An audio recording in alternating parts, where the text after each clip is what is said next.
bu topraklarda eğer barıştan bahsedeceksek, bu coğrafyada eğer demokratik toplumdan bahsedeceksek, bu topraklarda barış egemen olacaksa, bu Türkiye'de ve bölgede ve dünyada barış egemen olacaksa, Türkiye'de de, Rojava'da da, diğer yerlerde de öncelikle Kürtlerin ve Kürtlerin önderliğinin özgür olması gerekiyor.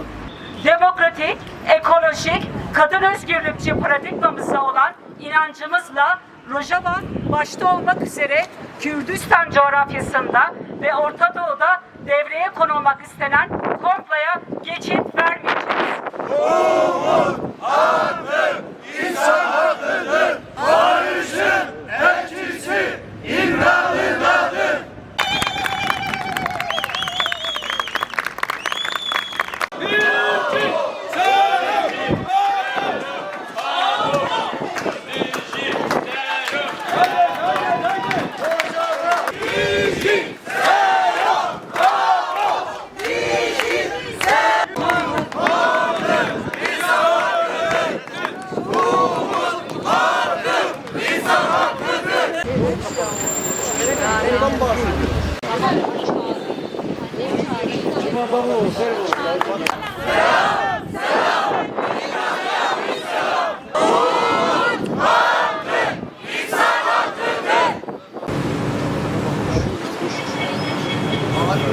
Hep beraber 4 parça Kürdistan'da ve Türkiye'de ve bu coğrafyadaki birçok yerde bu politikaların karşısında durduk ki bugün buradayız.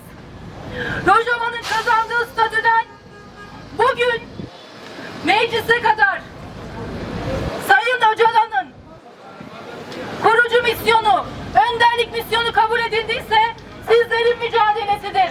Barışın